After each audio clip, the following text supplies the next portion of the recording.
Magandang araw mga kaibigan. Sa videong ito ay ating talakayin ang isang conspiracy theory tungkol sa kung paano nagsimula ang pag-spread ng coronavirus. Maliban sa mga naipapalabas sa telebisyon at mga naibabalita, ay may nakita akong post sa Facebook tungkol sa alternative story kung paano nagsimula ang coronavirus. Sinundan ko ito at nakita ko ang website kung saan ito original na naipost.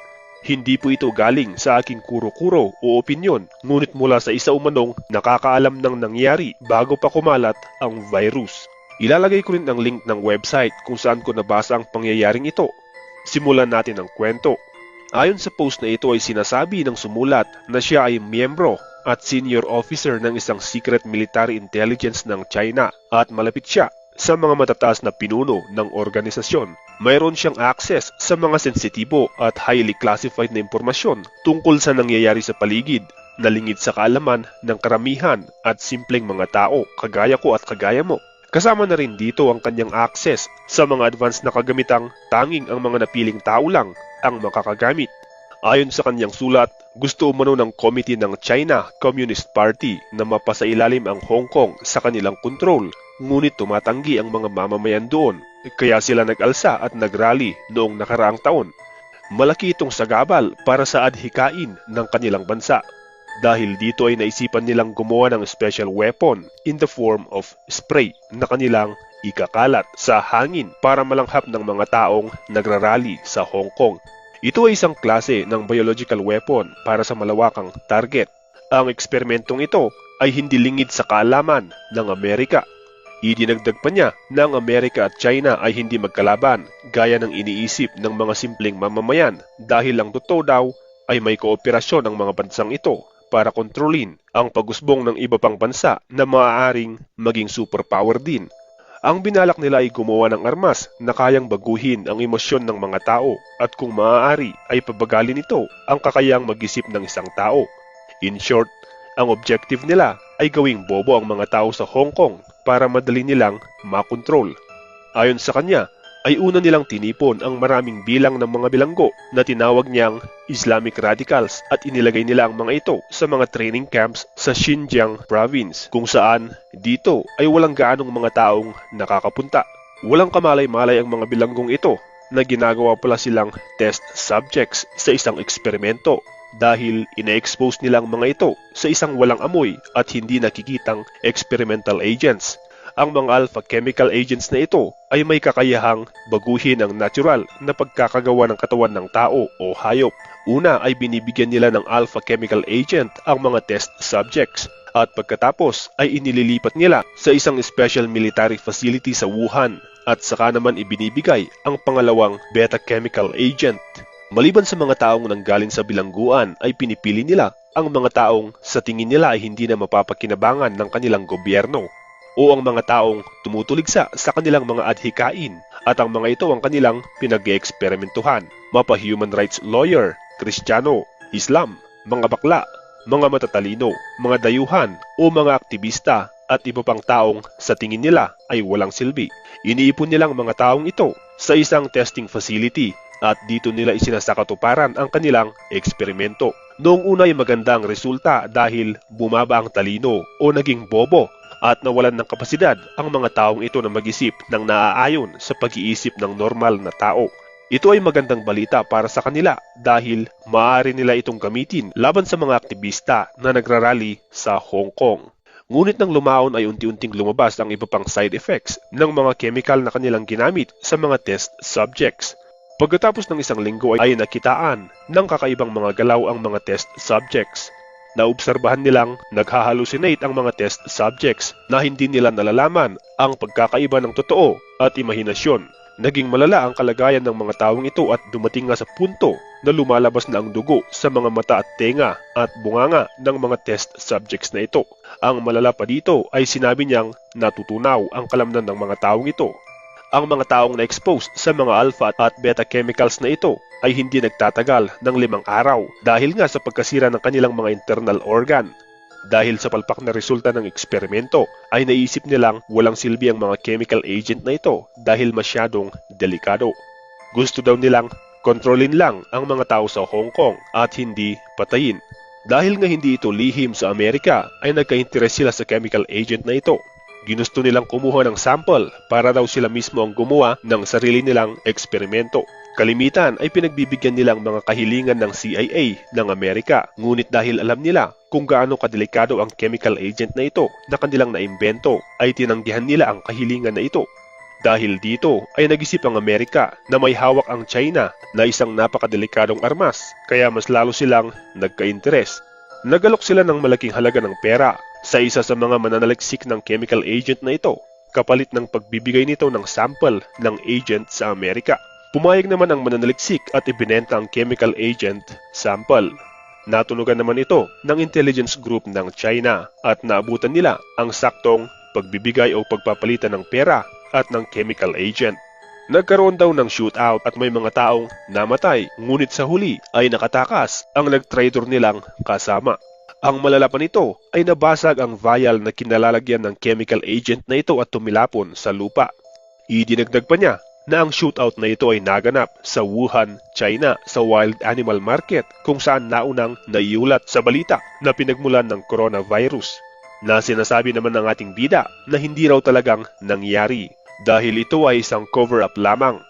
Well, sa puntong ito ay sinabi ng ating bida na maaaring isipin daw natin na hindi totoo o kaya ay gawa-gawa lang ang kwentong ito. Marahil daw ay may nag-iisip na kung totoo ang ating bida ay bakit niya ito ipinopost sa internet. Ang ating bida ay hindi raw fans ng mga bansa sa kanluran at mahal daw niya ang kanyang motherland at loyal siya sa Communist Party ng China dahil milyon-milyon ng kaibigan niyang natulungan ng kanilang bansa. Ngunit sinabi rin niyang tao lang siya at higit sa lahat ay mayroon din siyang asawa at anak. Nang panahong nalaman nila ang pagkalat ng chemical agent sa hangin sa wild animal market sa Wuhan, ay agad silang nag-order ng total lockdown ng Wuhan. Isa siya sa mga naatasan sa pagpapatigil ng pagkalat ng epekto ng chemical agent na ito.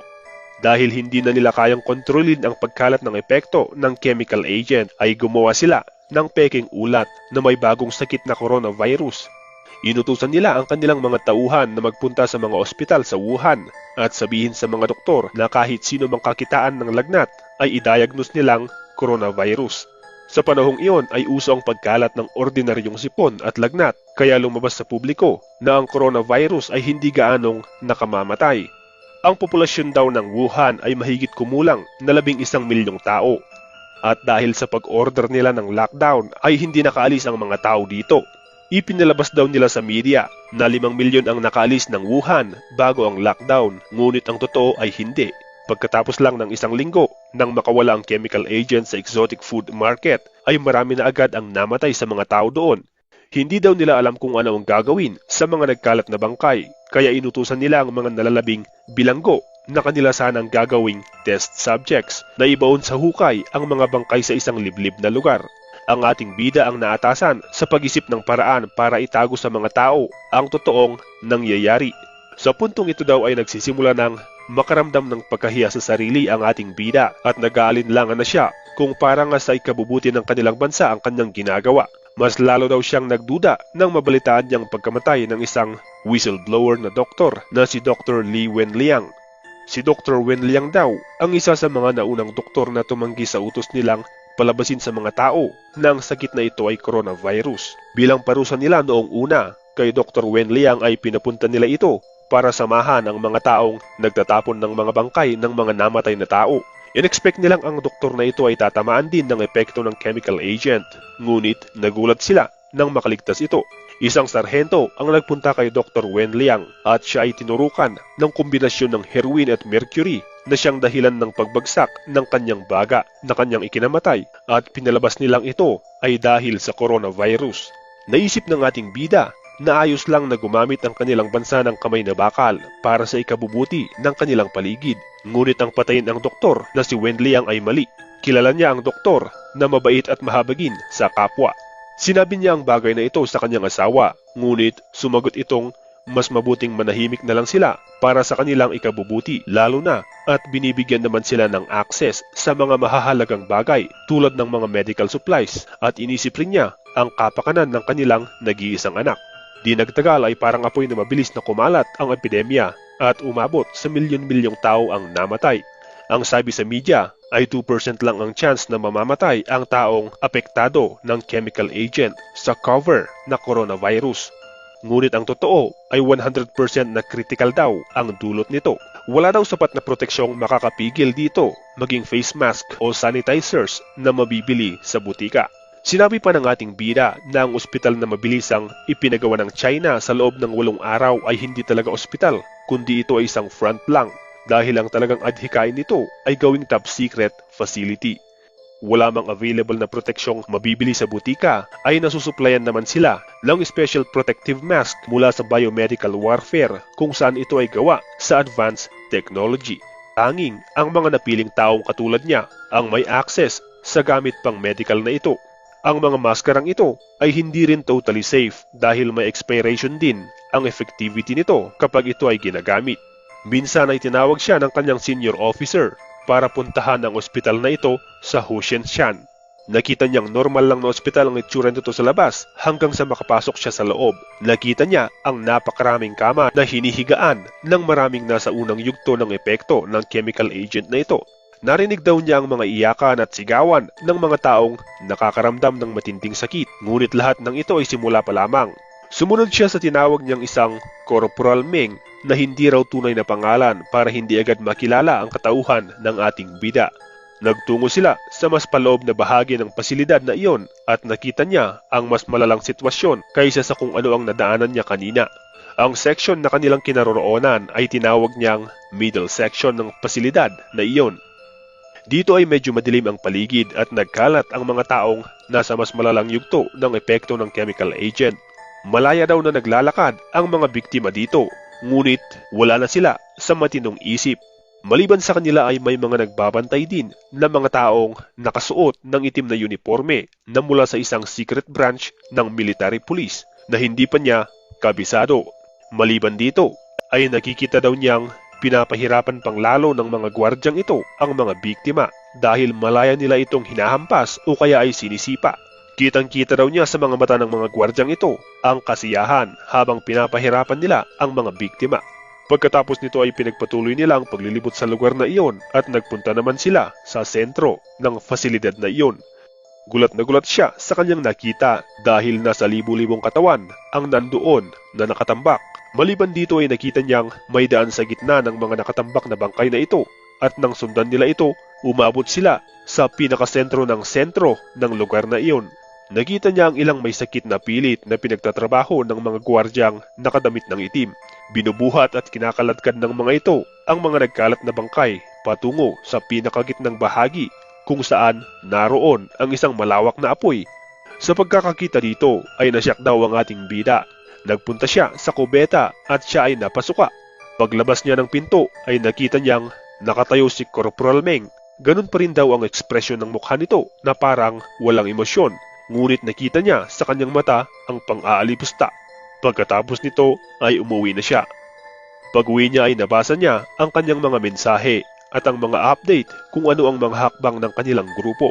Nakita niyang naglaan na ang kanilang gobyerno ng pondo para sa gagawing marami pang pasilidad sa iba't ibang dako ng kanilang bansa na katulad ng nasa Hushenshan. Ang epekto ng chemical agent ay nagkalat na sa mundo. Mabuti na lang daw at nagkasundo ang kanilang gobyerno at iba pang gobyerno kabilang ang Amerika na magpapanggap silang ang dilubyong ito ay dahil sa coronavirus. Sa puntong iyon ay naisip na nilang hindi na daw nila makokontrol ang pagkalat ng epekto ng chemical agent na ito. Marami pa siyang sinabi, tulad ng ang kanilang pinuno at ang lahat ng mga taong may matataas na posisyon na kasali sa kanilang samahan ay nakatago na sa isang ligtas at sikretong lugar. At tanging mga doble o mga taong kamukha ng kanilang pinuno ang nakikita ng mga tao na nagpapanggap bilang presidente. Para sa panghuli ay sinabi ng ating bida, ang dahilan kaya niya ibinutaktak ang mga lihim na ito ay dahil tao lang siya. Isa pa ay wala na daw silbi ang buhay niya dahil ang kaisa-isa niyang anak ay hindi rin nakaligtas sa epektong dulot ng chemical agent na ito. Totoo daw na sinuplayan sila ng special protective mask, ngunit ang mga ibinigay pala sa kanilang anak ay ang mga nagamit na at nag-expire ng protective mask. At dito nga nagtatapos ang isinulat ng kung sino mang taong sumulat nito. Ngayong napakinggan mo ito kaibigan, ano ang masasabi mo? Maaaring ito ay totoo at maaari ding hindi. Sa puntong ito ay tatanungin kita kung ano ang iyong reaksyon o masasabi tungkol sa sulat o sa kwentong ito.